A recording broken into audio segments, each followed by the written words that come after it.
আজকে বন্ধুরা নিয়ে চলে এসেছি চিংড়ি মাছের রেসিপি। চিংড়ি মাছটা কষা করব। এই যে দই দিয়ে কিভাবে বানাচ্ছি আপনাদের দেখাচ্ছি। শুকনো কড়ায় একটু রাঁধুনি দিয়ে দেবো, আর একটু কালো জিরে দিয়ে দেবো।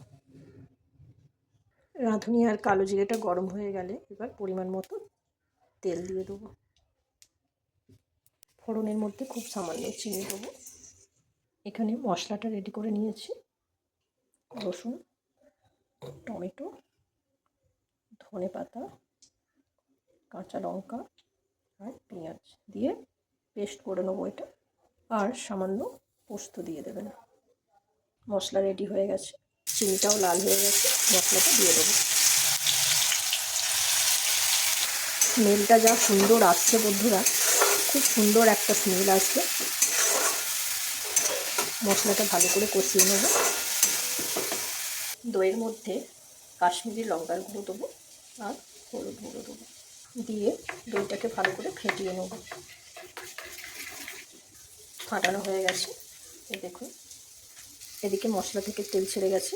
এবার এই দইটা দিয়ে দেবো, ফাটানো টক দইটা দিয়ে ভালো করে কষিয়ে নেব। মশলা কষানো হয়ে গেছে, এবার চিংড়ি মাছগুলো দিয়ে দেবো, দিয়ে ভালো করে কষিয়ে নেব।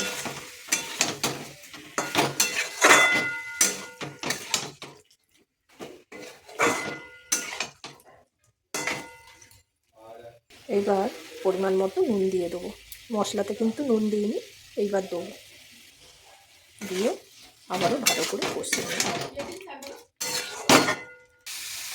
দেখুন মশলা থেকে তেল ছেড়ে দিয়েছে। মশলার জলটা দিয়ে দেবো, আর একটু জল দিয়ে দেবো। ফুটতে দেবো চিংড়ি মাছটা সেদ্ধ হওয়া পর্যন্ত। দেখুন হয়ে গেছে, এবার নামাবো। কি সুন্দর কালারটা এসছে আর কি দারুণ সেন্ট এসছে। আপনারা করবেন। দেখাচ্ছি ফাইনাল লুকটা। দেখুন কি সুন্দর লুকটা এসছে। এবার সর্ষের তেলটা এভাবে নামানোর পর ছড়িয়ে দেবো।